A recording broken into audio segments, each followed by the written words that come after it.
Okay, doing one today on Astatic D104 only type microphones. Not really doing one on the non D104 heads like the 10DA or the Super Sidebander, and they made a bunch more.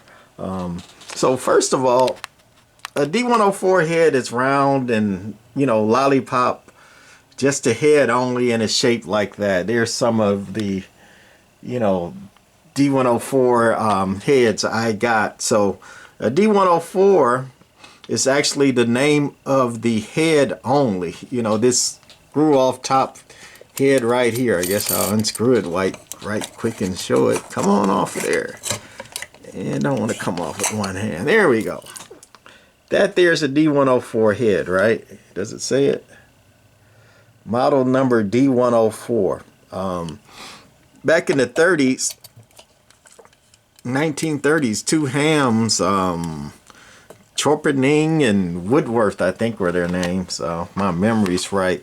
Were hams were trying to come up with a better microphone. The old carbon mics, from back in the day weren't the greatest. The 1930s technology was still, being upgraded and all that. And they were fooling around with some people, and they had a guy who was fooling around with Rochelle salts, aka crystals, and they messed around with that guy, and he's like, this Rochelle salts might be a good idea to use these Rochelle salts, or aka crystals, for a microphone element. And they experimented with some more, and back in 1933 they came up with a crystal head and named it the D104. The original head did not have a stand. It was a little bit wider than these normal D104 heads from the 30s, the original one. And their first one was spring hung. They had springs holding the thing, across. It was like spring suspended, I guess is a better word. Trying to get away from vibration and noise back then, and they make some spring suspensions now for some of the higher end pieces, because it does I guess attenuate a lot of noise. The mic won't pick up noise and vibrations as it would if it's sitting on the cabinet or base or whatever. So the originals was thicker and it was suspended. And some of the guys who know, I've never had an original one, they're very, very hard to find, say that it sounded better than the newer ones. But quickly they found out that people didn't want a suspended microphone head with no stand, so they came out with a stand. And the first stand didn't even have a push to talk button, or a push to talk or a grip or anything. It was just a stand to get away from the suspension thing. But then they found out that, hey, they're hams, and hams, CB wasn't around. Hams wanted a push to talk button or bar or something, so they added the grip push to talk, one of these, to their stands. And hence the G stand was born. And the G stand was basically a 3-wire cord. That's a G stand there with the I don't know if that's a Super Sidebander or a 10DA head, but again, I'm not going through the any other version except the D104s today. So the original stand, when they went to market and got it going, was the G stand. Is that a G stand too? Yep. The G stand, which was the grip chicken choker, and then the it was 3-wire only. I took the bottom off of this one, and this is what an original G stand looked like. 3-wire, basically your audio, your ground, and your transmit wire, and that's all it had. Original G stand, and that No amplifier, no buffer, no nothing else, and that was hooked right up to the mic element. And back in the tube radio days, that's all you needed, because all the radios were, tube anyway, and they ran off a relay, and this mic keyed the relay, so that was fine. But as technology moved on, and transistors came to play, you needed something that was a little bit more universal than the 3-wire G stand. So Astatic came out with the UG8 stand, right? The UG8 stand was 4-wire, and they called it an 8 because it's got 8 terminal strips that you can play with down here for different type of setups and all that. So it's got 8 tabs here, 1, 2, 3, not counting that one, that's just for support. 4, 5, 6, that one's ground too. 7, 8, and that's how they came out with the 8, even though this one looks like it's a 3-wire cord too. But the universal 8 terminal strip, most of them were 4-wire, but early versions might have been 3, and even the 4-wire, some of the later versions before they came out with the 9 were 5-wire, as technology moved along. But the UG8, same D104 head, grip only, and they moved the 4-wire, and it was much more universal for transistor radios and other radios that needed more wiring options, like Cobra CBs, even though they weren't around yet. But some ham transmitters, they needed another wire to activate the receive when they're receiving, and one for transmitting. Hence 4 wires made it more universal.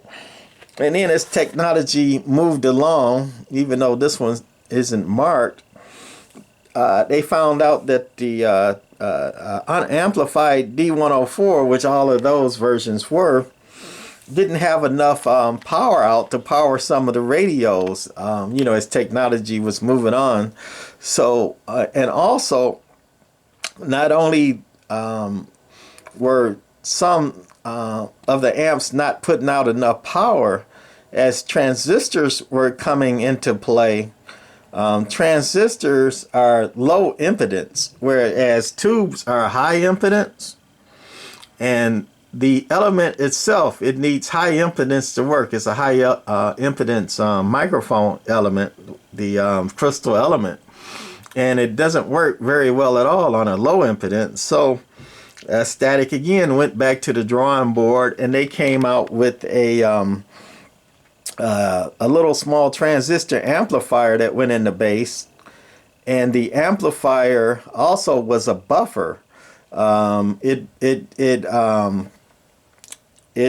let the element be high impedance, but the amplifier would drive a low impedance or a high impedance mic. It was more universal. And here's a transistorized or amplified, and they just put a T for transistorized in front of the UG8, and hence the TUG8 was born. Same 8-pin terminal strip, little amplifier board, a little gain pot, battery powered, and then a little switch for relay or transistorized as far as the keying and setup for all that. And this was a very popular mic, the transistorized or TUG8, transistorized universal grip.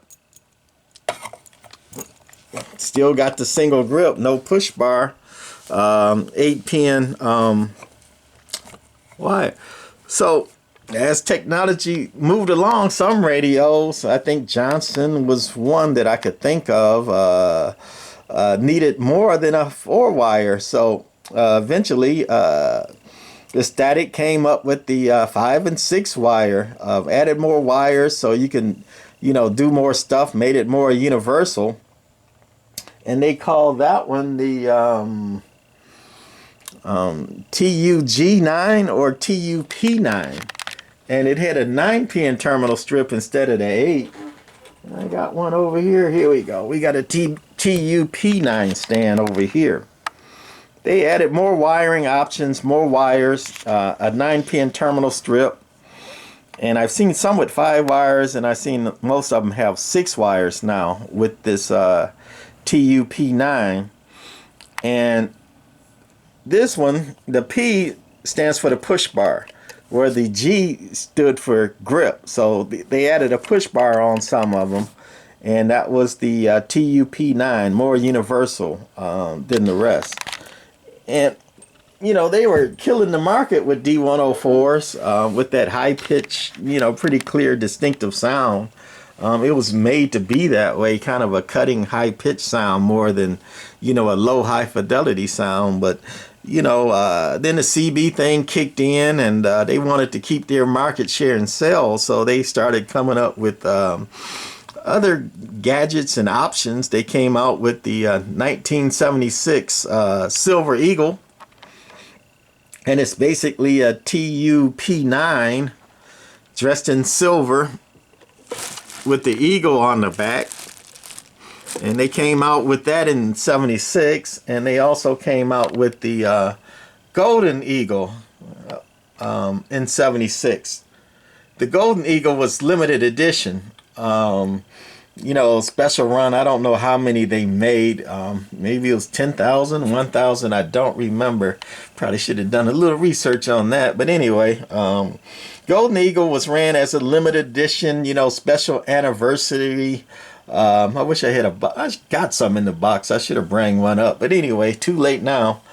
They came out with the Golden Eagle and the Silver Eagle in 76. The Golden Eagle was a special limited run, you know, gold plated. I think the box said 24 karat gold plated, and I think the manual on it said 16 karat gold plated. And that was kind of interesting that, you know, the Astatic themselves had 2 different platings on, you know, their marketing or literature on the mic that they were selling. But that's the Golden Eagle with no push bar, by the way. I've never seen a Golden Eagle with a push bar. Somebody proved me wrong. I've heard people say, I've seen one, you know, I had a friend who had one. I'm like, okay, show me the money. Show me a Golden Eagle with a push bar. And I'll get to what I think they saw in a second there. But anyway, Silver Eagle was popular. Golden Eagle was popular, you know, trying to keep up their market share with the gimmicks and polishing them up and making them look pretty with the gold plating or silver plating and the eagle on the back, you know, looking nice. And they kept making the Silver Eagle, I think, till the end. But again, the Golden Eagle was a limited run. But then, you know, trying to keep up their market share, they came out with a couple more gimmicks. And one of them is the K Eagle. It's a Silver Eagle with a dual Roger beat in the transmission, Roger beat at the end. And this is underneath of a, you know, original K Eagle. Again, Silver Eagle. Plus you can turn the in the transmission beep on or off. And it's got 2 different types of beeps. One is a single beep and the other one is a multi-tone beep. And they also found that the amplifier was a little too powerful or tricky or hard to adjust on some of the radios. So they put in a 20 dB pad, whereas at the amplifier you couldn't get it quite locked in correctly. You could put on that 20 dB pad, and usually that would help it be able to adjust it and tone it down and lock it in a certain radio. So that was the Silver K Eagle. That's a box for it. See anything on there? TUP9. Again, transistorized universal push bar, you know, 9-pin terminal. And then D104, that's that head. And then S after the N stands for the Silver Eagle. And then the KE is K Eagle. So Silver K Eagle edition. So that's all the lettering for that. And also, Astatic made a Night K Eagle And they made a Night Eagle. The Night Eagle was black and gold. You know, push bar. You know, basically a TUP9 all dressed up with black and gold is all a Night Eagle is. Other than the coloring in the black and gold, and it's got the eagle on the back too. It's just black with the Night Eagle. This looks cool. That's a transistorized TUP9 underneath the hood of it.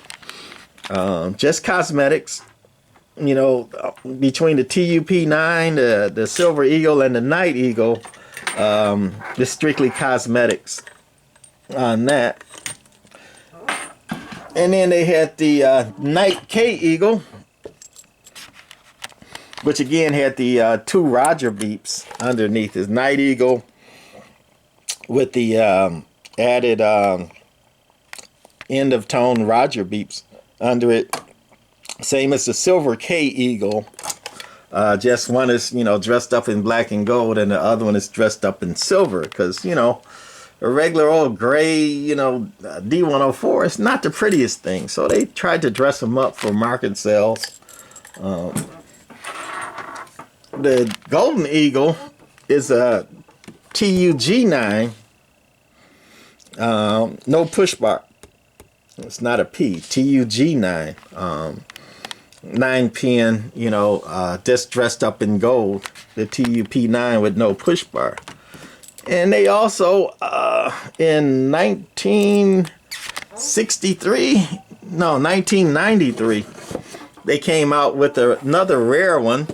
You know, that's trying to keep their market share going and make money. They came out with the Astatic Diamond Eagle.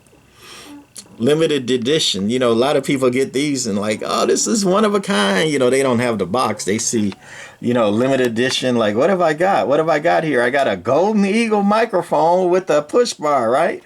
And I try to tell them that's not a Golden Eagle. That is a Diamond Eagle. And you can look on this original box here. And let me see if I can find it. Also, the Diamond Eagle has a little diamond chip in the back. And if I can zoom in on it, getting a little blurry and some reflections, but that's a little tiny diamond chip. That chip probably not worth a lot, but hey, you know, put a diamond in it. And also, yeah, where are you? See, grip to talk and push bar. Custom golden brass plated finish. You know, looking in the instruction sheet and all that, it is gold colored brass. It's not gold. There is no gold in that eagle, in the Diamond Eagle, right?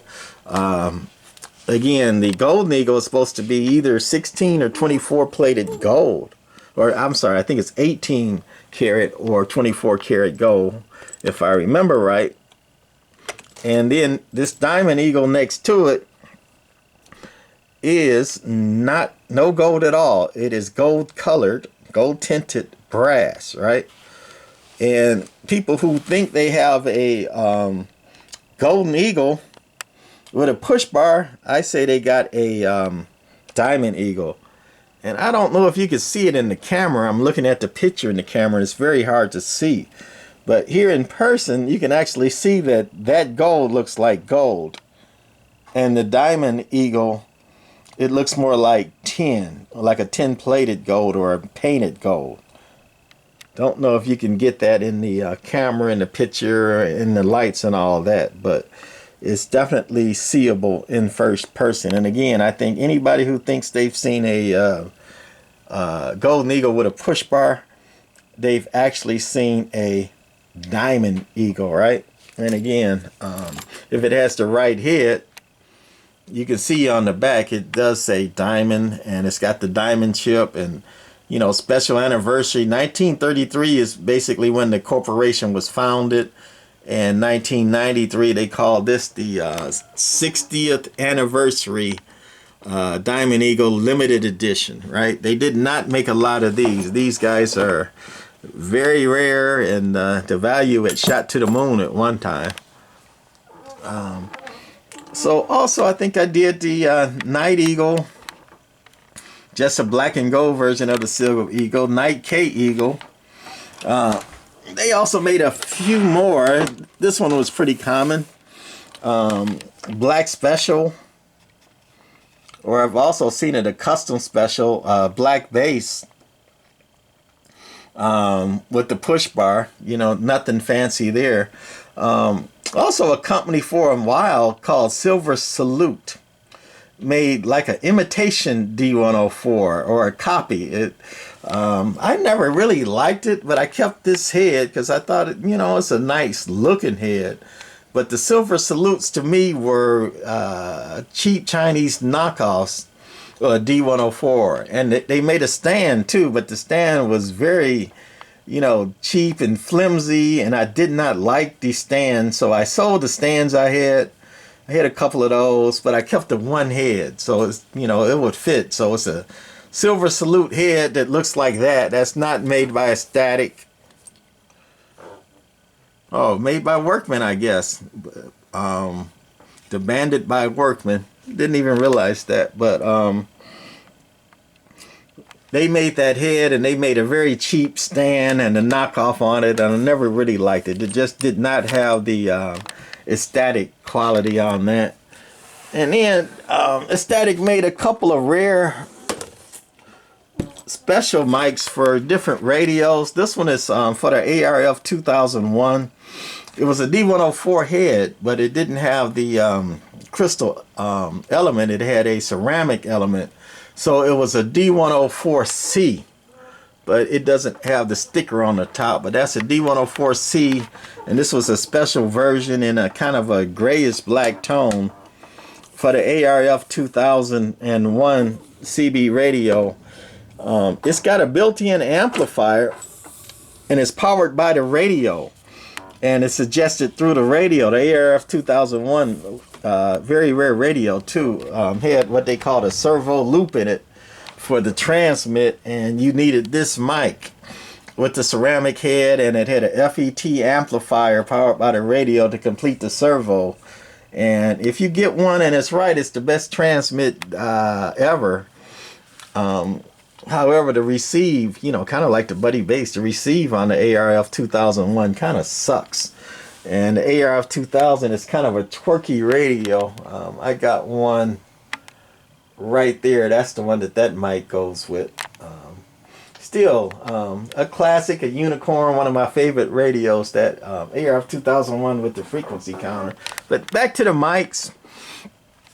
Astatic made a few more normal Astatic mics, but they put a sticker on the back, and this one is a Browning Labs sticker. This was I believe a UG8 stand.